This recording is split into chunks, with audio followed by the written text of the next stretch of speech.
tusim khat anangai kit tau hitin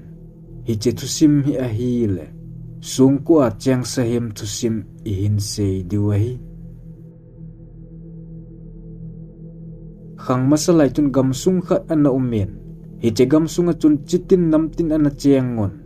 ama hon khochom che anei jun hiche chen nau gamsung hi gamlen a hian gammang len ta zong a umen hiche gamsunga chun sahim khat zong a cheng in hinlaman mi him te asugen theipun zana apien hiche sahim chu gammang gilta sungko thu ta cheng a hian ama khat ve kum le gamsung chun a hung pot zin hinlam mi him te amu teng aman anot do zitan hiche sahim he asan dan thing ho chan a hian ama dingin mi him chu ima a hipon anop le chot zot jeng thei ahu asla khum zong le khat ve za mitam ta thi jeng thei a hian hinla pathinin asim van noile sin adinga alien pen chum mi hem a hian hiche je tun sahim gan hing to bang thila to bang setan noi do pan jong mi hem te zan a pen hinla phan ahung che chen gamsunga cheng ho chun hiche sahim chen na sung ko cho ga su do on hiche ni aki patun mi hem te tun sahim cho phat se na su boi zon hiche sahim hi sun teng le achen na ko sung tun akolin nom te in a i muzien hitia i mut ji chu gamsung mi hon jong a het phatun sung len ta ase khum jiwin a eng in a bol lon ni khat mi hem ten sahim cho i mut asu boi je win a chen na ko a kun tun a hung do en hiche phatun mi hem te cho thau anomin anung azui jun teng cha meipum hon a kap on alang khana sahim ding chun hiche meipum thalle teng cha ho chu i ma a hipon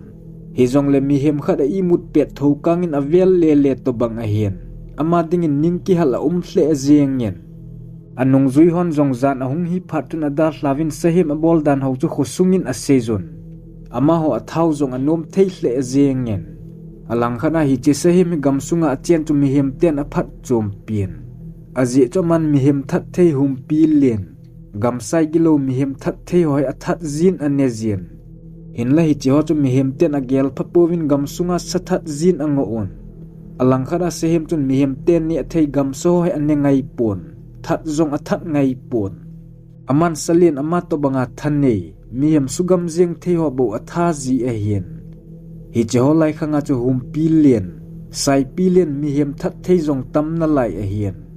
hi che gan hingo chun mi hem he avet nom lo hel lo a hian hi che je chu mi hem su kha thei ho chu sehim chun atha ji a hian hiche sahim he na umdal gamsung mi te chu gamsagilo hon atha tha jeng du bo a hian chubang chun kumahung chen gamsunga sahim chu khat vei la hung pot zin mi hem ten ahung pot mu teng lew meipumin akabun thalpin akabun sahimin jong a khop teng ada thajitan hitobanga sahim a hin su gen thei phat wachun ama jong gamsung chun a pot tapon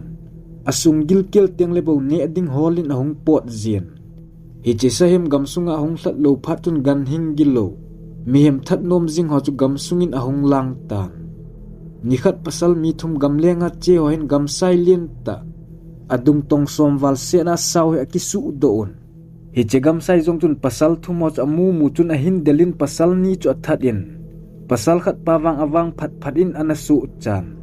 hiche pa khosung ahlun chun sahimin kaloi te ni athat in asa ane tai tin a seilen aji chu hiche ho khang lai jai gamsalien po chu sahim dan na gel jeng a hian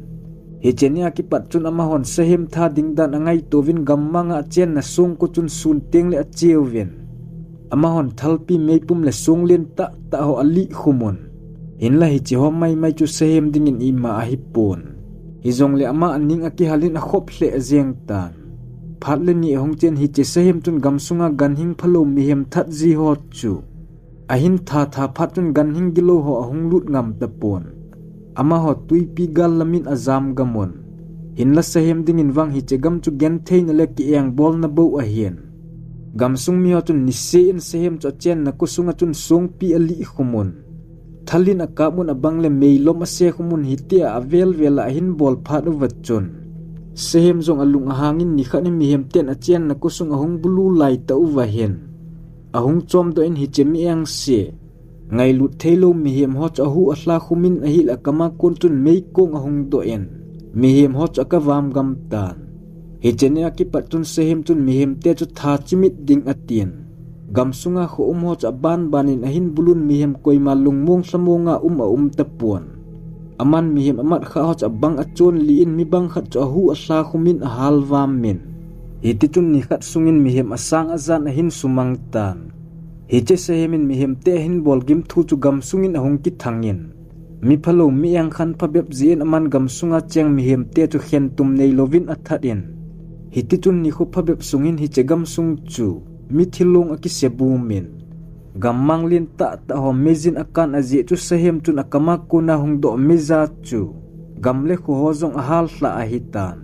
hitobang thilsu phat chun gam sunga cheng mi ho chun a khosunga ot do un tuipi chunga kunin gam chom zonin azam mun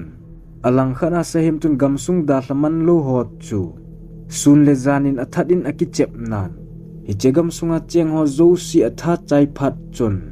gamsung pumpi chu akama kuna hungdo mei ko nga chun aman anahal hlan hizo chun ama tuipi noizin analuta nahi kumlehla hong chalin hinla hi chegam sung sahemin ahal chu mei kong amit tapon mun gam thlata tuipi gallam gam chom ho akonin jong mei khu kitung akimon hiche mei khu ki tung chu khang che bangin miching mi themon holding zong ana tivin kong mangchan tuipi chunga konin ana chiewven hinla hi chegam sung chu nai tengle asajin asat dan zong agim nejen konga ki su to thi hon zong atho zo pon hije chun mi bang khat zam do man lova kong po ke zia thi den zong a omen hiche chung chon na chun tuipi tui zong tui ki om lum abangyen a hu zong akitung do leven hitobanga mihim tamten thin ana to jing jiang phat chun koiman avelin hichegam chung thu cho khul nom tapon tuipi chung jengin jong hichegama kuna kilometer sang khat sung chu koiman avela pha kitta loadingin dan ana semon hinla hiche thil su zawa ki pat chun hiche sahem cho avelin akimukit khatapon tuipi noiza chengden ham athi ham akihetapon hi thusim akichai tai